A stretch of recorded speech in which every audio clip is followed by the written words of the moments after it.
Hello, everyone. Please direct your attention to the stage. Let's get started. I would love to welcome all of you to EBHO's annual Affordable Housing Month Kickoff celebration. We are live from Oakland. My name is Ndidi Love, and I am thrilled to be here this evening with you all as your MC.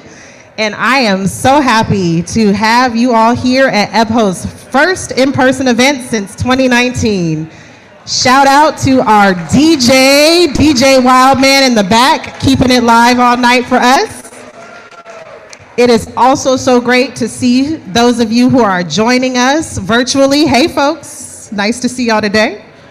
All right, for those of you who are here with us in person, let's pause our conversations so that we can hear our short but very meaningful program.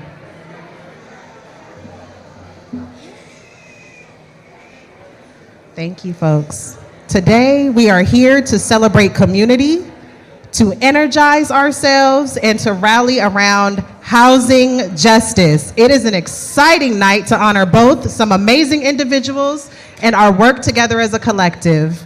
But before we launch in today's celebration, let's take a moment to ground ourselves. Let's acknowledge the earth under our feet and how everything we do comes from a need to heal our relationship to the land. And so we will have Sister Aziza come up and bless our land and do a land dedication for us.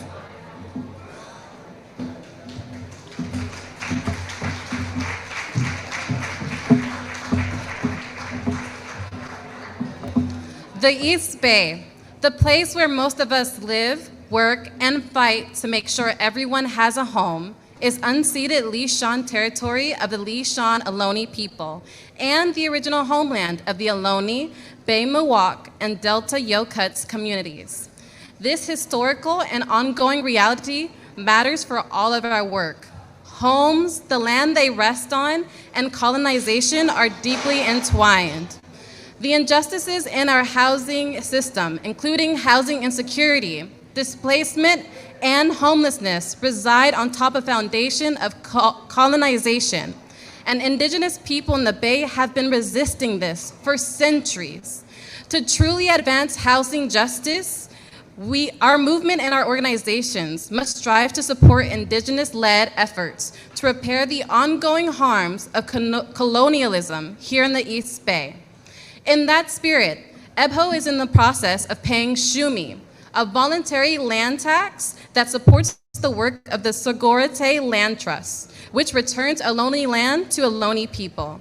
And we encourage our members and supporters to learn more about the peoples whose lands you work on and consider joining us in paying Shumi. Thank you very much.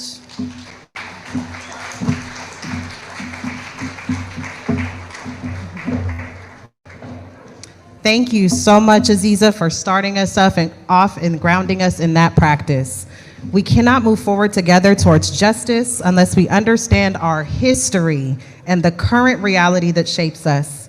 To keep us moving forward, I would love to introduce you all to EBHO's Executive Director, a good friend of mine, Miss Gloria Bruce, and our Board President, Hang Mosier.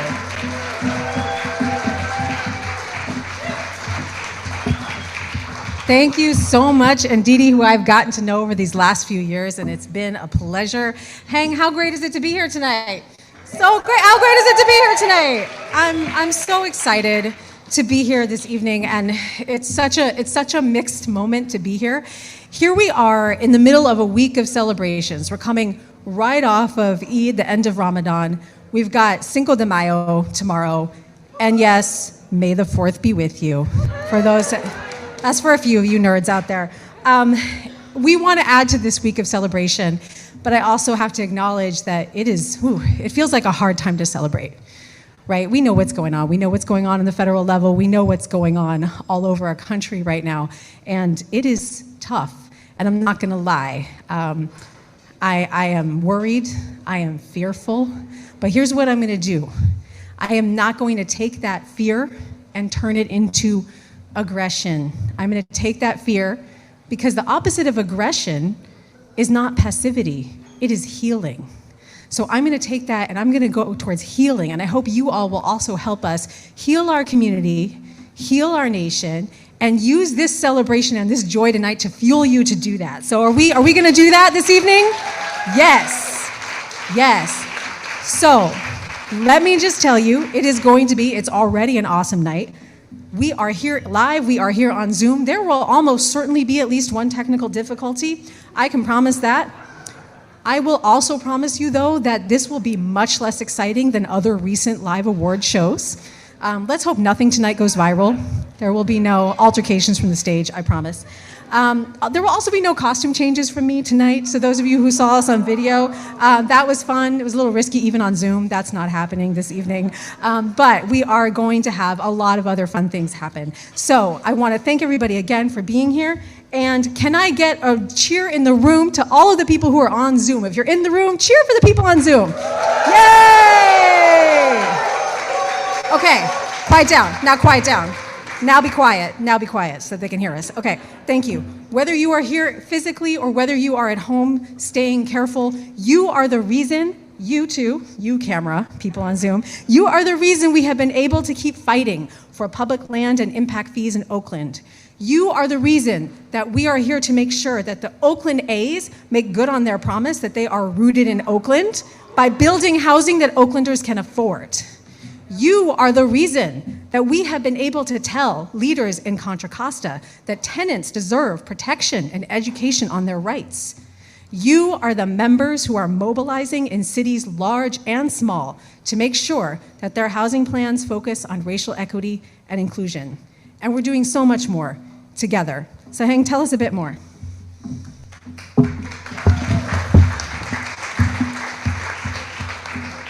That's right, Gloria. We can't do anything alone, and we are much stronger together. I just want to take a moment to pause and just look around. I was like, I'm going to tear up. I don't know why. It feels like 2 years has passed so fast and so slow at the same time. Our communities has lost so much, but what we didn't lose is the love and the care and the passion that we have for our community and for our people and for our neighbors. So I'm grateful today to be here to share this space with all of you. I'm honored to be on this stage and have the opportunity to talk about what we care the most about. EBHO has been working in partnerships with our community to ensure that every person in the East Bay has a safe and affordable place to go to call home at the end of the day. And we do that, and it's possible because of your membership. So thank you for joining us, and thank you for your support in making our work possible. If you haven't joined, as part of my role as president of the board, is to invite you to join us if you haven't. There's more information in the back of the room. By joining us, you help build an equitable community where we all want to live in, where we want it for ourselves, where we want it for our neighbors, and where we want it for our children. So join us today if you haven't. I'd like to take some time to also thank our sponsors who make tonight possible. You see them on the signage in the back of the room. If you're on Zoom, you will see it on the screen. But let me thank our lead sponsors. Our title sponsor, US Bank.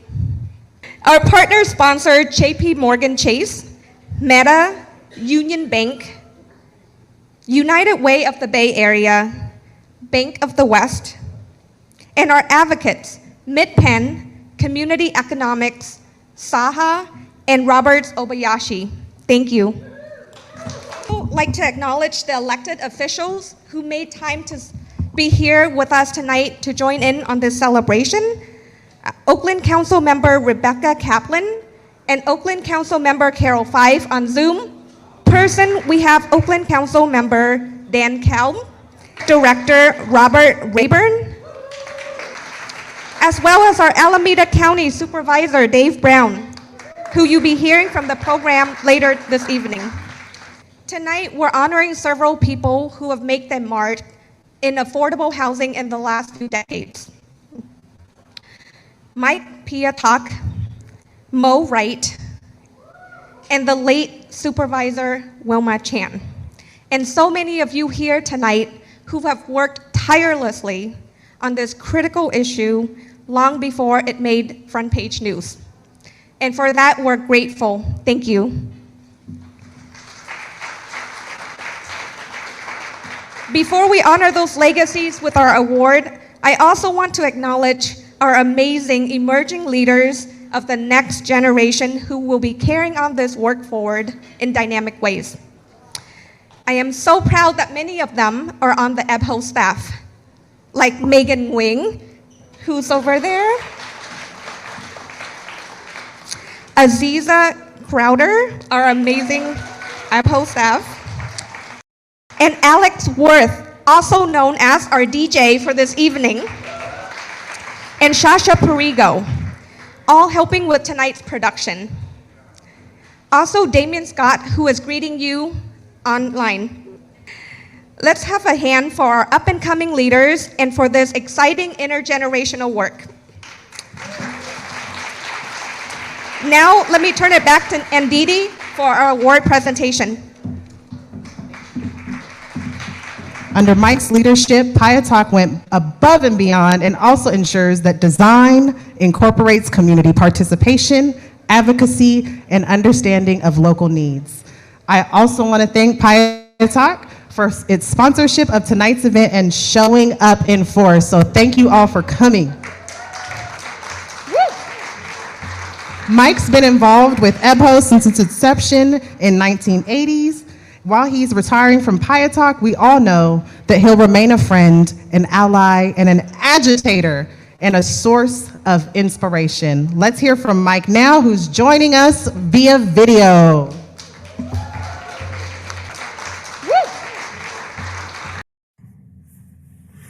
Hello, members of the People's Republic of EBHO.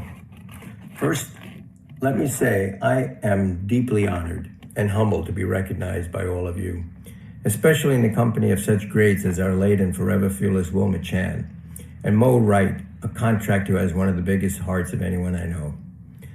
My apologies for not being able to join you today.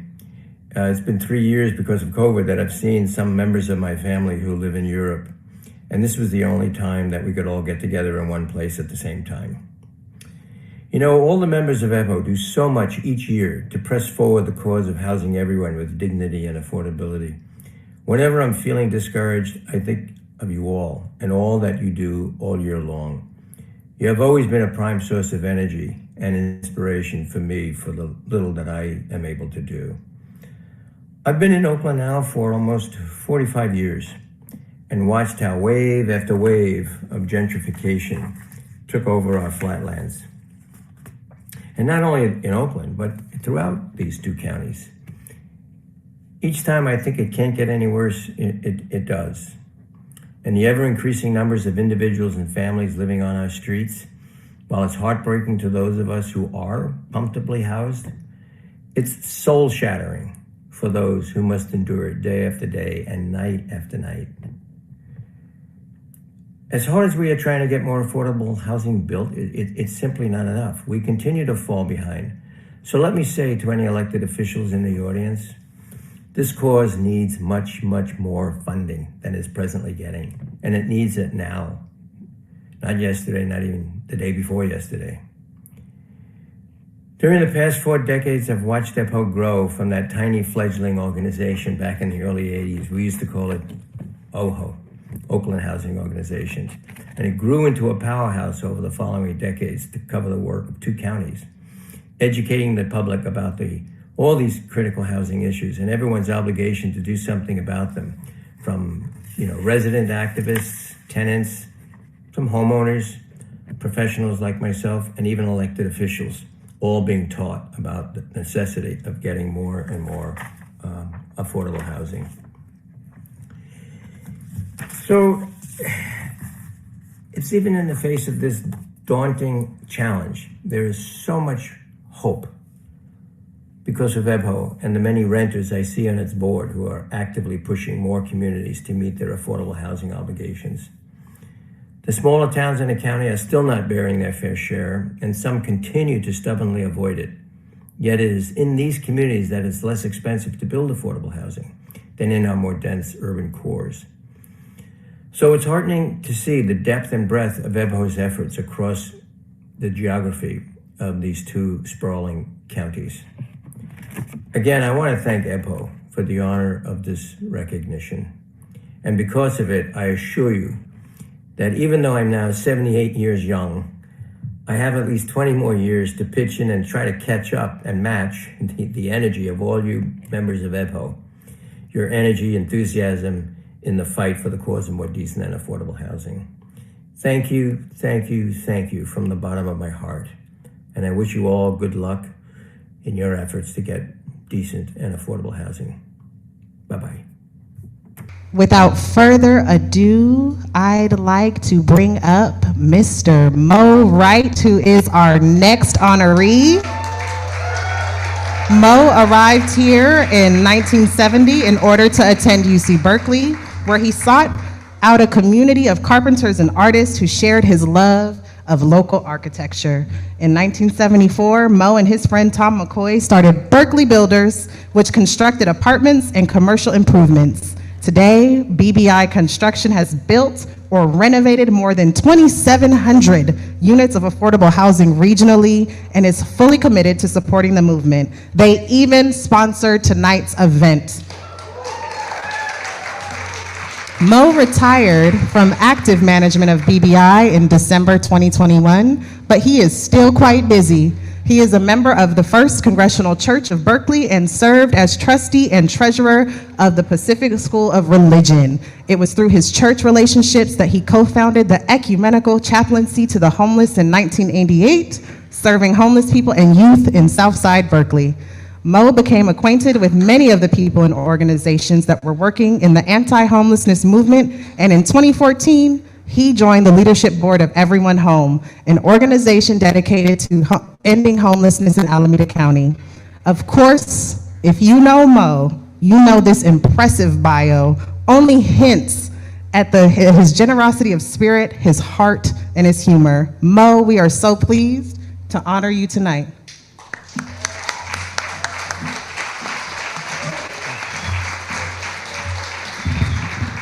Thank you very much.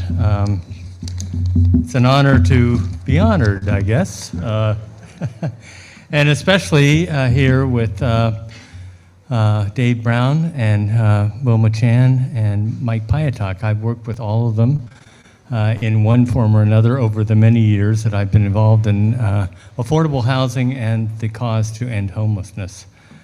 I'm also here as part of the sponsoree, BBI Construction, who just finished Laurel Landing over in San Leandro, which was a recipient of Measure A1 and had, I guess, the 2020 provision in it where we provided for 20% of the housing units for people under 20% AMI, and that was an important part of the Measure A1 that was passed a number of years ago.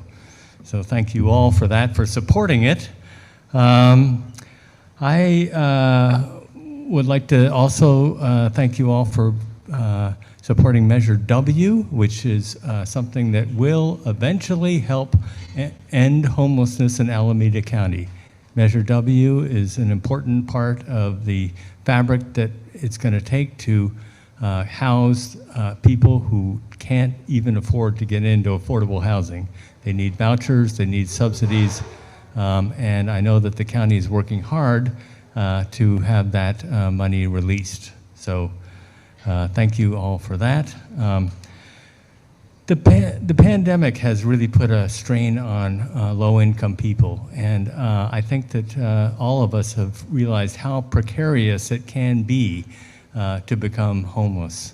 And homelessness is something that has been prevented by a tremendous number of subsidies and moratoriums in the last couple of years, and it's something that will, it is solvable. We have the money to do it. We can do it with your help, and I hope that you'll join us all when you hear that the call, for your assistance to end homelessness and add more affordable housing for the people who can least afford it. So thank you very much for this award, and I will now move on to let somebody else speak.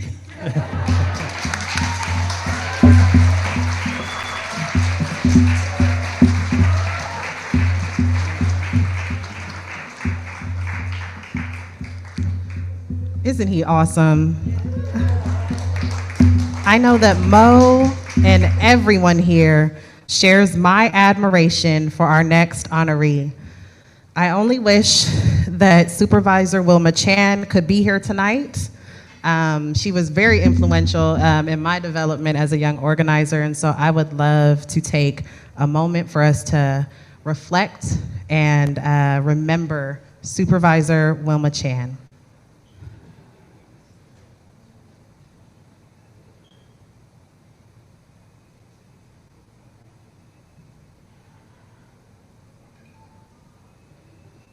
Thank you, everybody. It is so appropriate that we are honoring this fearless leader in May, which is not just Affordable Housing Month, but also Asian American and Pacific Islander Heritage Month and Mental Health Awareness Month. I feel honored to help uphold Supervisor Chan's legacy as the chair of the Measure A1 Advisory Committee.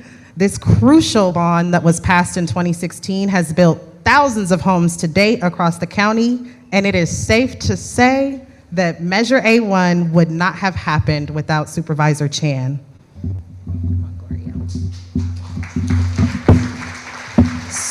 So true. And we're gonna see how Ndidi and I do with the mic. Like, we're gonna have to put it between our heights here. But it's so true. And I also, of course, really need to recognize Supervisor Brown, who, as Wilma Chan's chief of staff, also made this an instrumental bond happen. And also, the supervisors have made so many other things happen around housing. One of the strongest eviction moratoria in the state, in the country, keeping tenants housed during the pandemic. So it's really important that we honor all of that legacy and keep making sure that our elected officials say yes to housing. So just to honor her, we asked some of you within the EBHO community to share how Supervisor Chan has touched your work and your community, and here's what you said. So, first from Janie Castillo. Supervisor Chan performed her legislative duties with grace, steadfastness, and power. She was a force to be reckoned with and a role model for women everywhere. We have lost a champion in the fight against poverty for Alameda County residents. And from Michelle Sterrett, Supervisor Chan championed many issues that improved the health and well-being of Alameda County residents. Affordable housing was one of Supervisor Chan's highest priorities across decades of public service. And the fact that thousands of Alameda County residents will be protected from displacement and living more stable lives in housing funded by Measure A1 is a living monument to her tireless leadership and advocacy to make Alameda County a place where we all belong. From Sharon Cornu, the East Bay is fortunate to have many strong progressive elected leaders. Wilma Chan stood head and shoulders above so many. I mean, not literally, but because she talked the talk, she walked the walk, and occasionally yelled when necessary. She was fearless, relentless, and peerless in her determination to make change. And from Felix Al Young, Supervisor Wilma Chan was a tireless champion of children, working families, and affordable housing. Measure A1 would not have happened without her leadership. A1 financing has been critical to move Mid-Penn's Alameda County communities forward, including Foon Loc West in Oakland's Brooklyn Basin area and Livermore's Avance. These communities will provide a total of 174 homes for families and adults with developmental disabilities. The daughter of immigrants, Supervisor Chan understood how it felt to be an outsider. As an Asian American woman in elected office, she embodied and fought for inclusion and made it a fundamental part of her leadership. She encouraged and mentored many always understanding the importance of support and representation. Wilma Chan was and remains an example for all of us to follow. May she rest in power. Yes. But wait, there's more. From Amy Fishman, who's with us tonight, Wilma Chan was steadfast, humble, and a social justice powerhouse who had a profound impact on communities and on basic needs. She is dearly missed. And lastly, from Warren Cushman, she was very important to Alameda County, a pillar on homelessness and mental health issues. She was difficult and will be difficult to replace. The causes she fought for were vital. Her staff is excellent. And speaking of staff, tonight we have Supervisor Dave Brown, Jeanette Duong, and so many others who were critical in this work. And now let me welcome Supervisor Chan's successor in representing District 3, Supervisor Dave Brown, to the podium.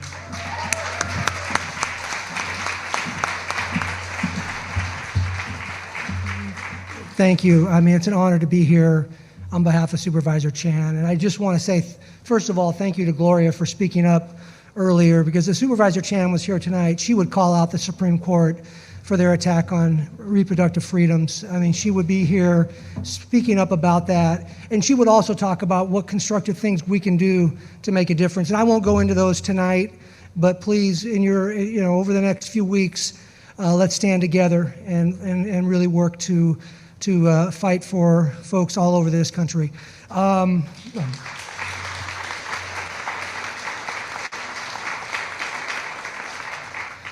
Supervisor Chan was a member of EBHO, and she was very proud to be a member. We've admired the leadership of EBHO for years. Your partners, your sponsors, your resident leaders, who to me are just incredible. If there's any resident leaders here tonight, just a round of applause for the work you do.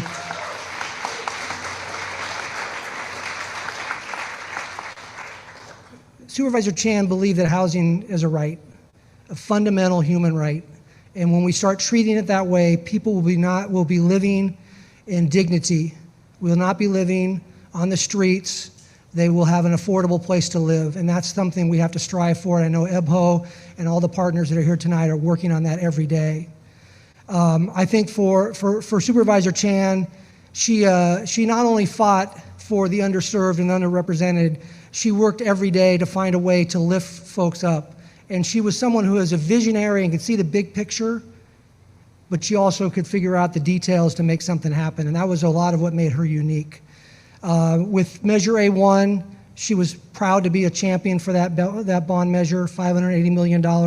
For Measure W, the half-cent sales tax, that is a general tax, so it can be used for anything, and we have to be clear on that. But when we went out to do it, we went out to help end homelessness, to find a way to provide ongoing subsidies, ongoing permanent supportive housing for folks who need it, to get folks off the streets, and to make sure those who are on the verge of losing their homes can stay in their homes. And that's what these measures were all about, and Wilma put herself out there each and every time to fight for this with the community. So I want to just acknowledge that work and thank you for being a part of that.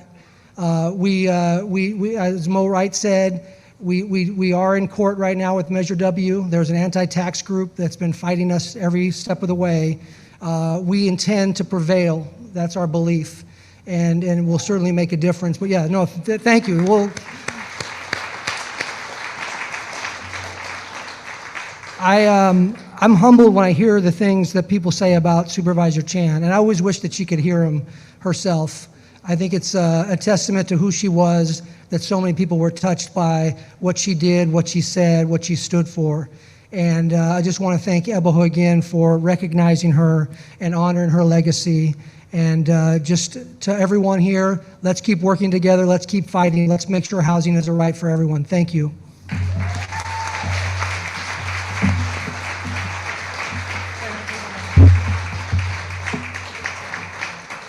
Thank you so much, Supervisor. You have always been an ally on housing and homelessness, from supporting Alameda County's strong eviction moratorium to helping shepherd Measure W in 2020 to support vital services. So everyone, I hope tonight inspired you. Were you inspired tonight? Woo! Thank you. I hope folks are ready to take up the legacy of Supervisor Chan and so many other champions for housing justice and for social justice who aren't here with us tonight. I'm going to invite our final speaker, who is so awesome and did so much to put tonight together for us. You all know her, you all love her, Miss Kiki Poe. Woo! Kiki is EBHO's Membership and Operations Director, and she made tonight happen. Give her big, big ups. Thank you so much. So I want to quickly, see, mask and earrings, not used to it. My boss here helping me out, thank you. Okay, did we have a good time? Are we enjoying ourselves? Was the food delicious and amazing? Do you have your beverage handy? Are you ready for a re-up? Cheers to you. I'll be joining you shortly. I want to say thank you to Aziza Crowder, our administrative associate. She has been a strong number 2. It's not easy, folks. And our new strategic communications manager who had to leave, Sasha Perigo, who is not here, but big ups to her also. She has done an amazing job. So I want to get a little personal. We can do that now, right? Why not? I got the mic, so I'm going to get a little personal with you.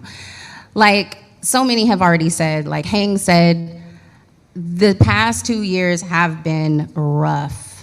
It has been rough. Each of us have experienced our own trials and tribulations over the past few years, and some of us are still experiencing them. Let's not take that for granted, that time has passed. And we've watched this housing crisis get even worse. Some of us have experienced COVID ourselves. We've seen loved ones pass. We have experienced deep anxiety and depression. We've watched children struggle amid these daunting times. This is real. We are experiencing this. But I had this awakening during this time that although I was deeply troubled, for sure, I realized just how fortunate I was because I could be deeply troubled within my 4 walls. I had job security from the beginning. Thank you, Gloria.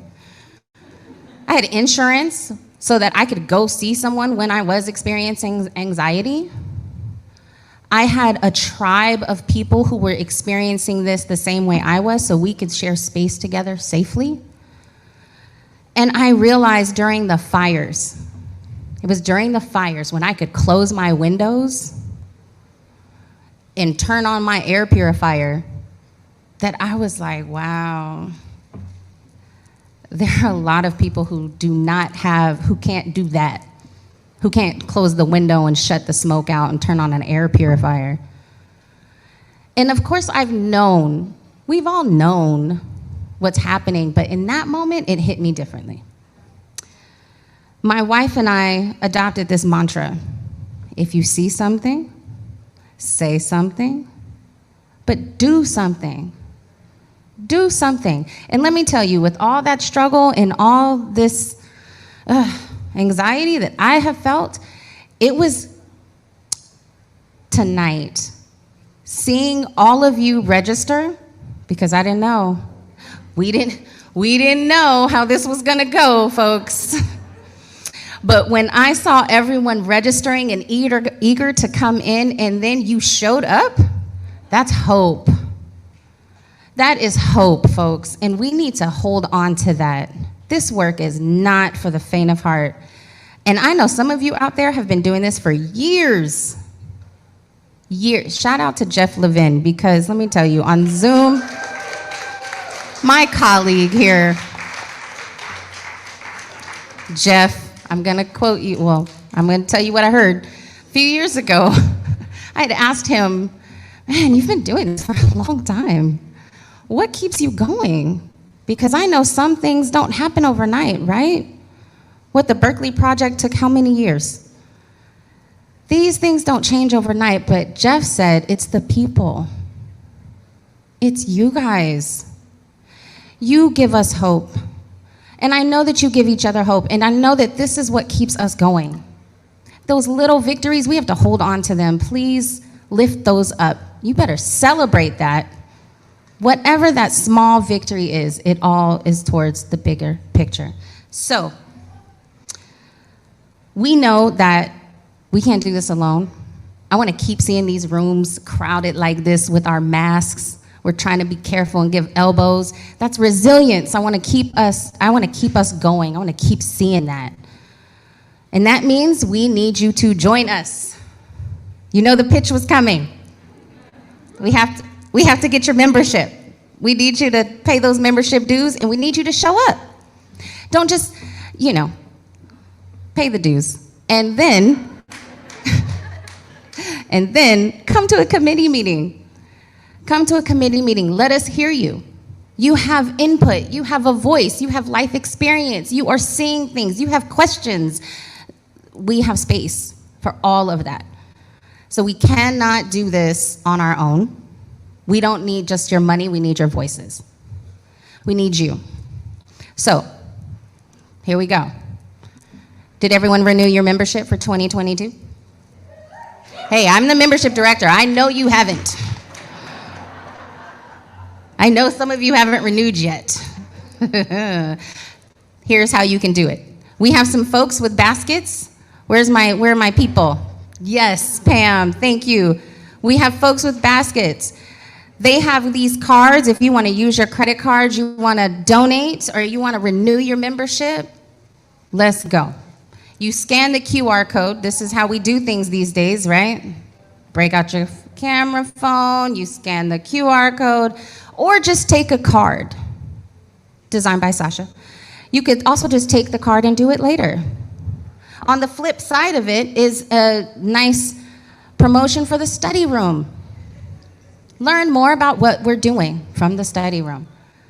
But please remember, renew your membership. Let's see you at the next meeting. Let's hear from you. Let's get activated. Let's get motivated, and let's keep doing this work together. Thank you so much.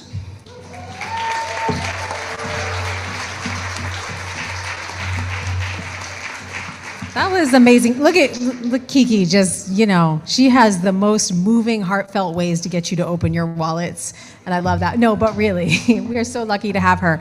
I needed to call out one other group of people that is instrumental to making all this happen, which is EBHO's board of directors. You heard from Hang earlier, but can my board members in the crowd please stand up, wave a hand? I just want to make sure we don't let tonight. There's Ellen, there's Angela, there's Daphne, there's Shashi, Vanna, and so many of them are more online, so please give them a hand. So I just wanted to make sure we called them out along with all the rest of you.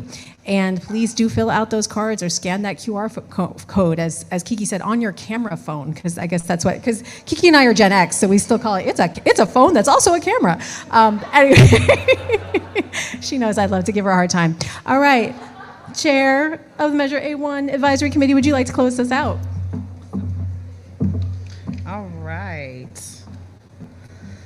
All right, folks, we have had a very beautiful night. We have honored some of the people who were pioneers for justice. We have honored some of the people who have held it down for our community and ensured that affordable housing made it to its people.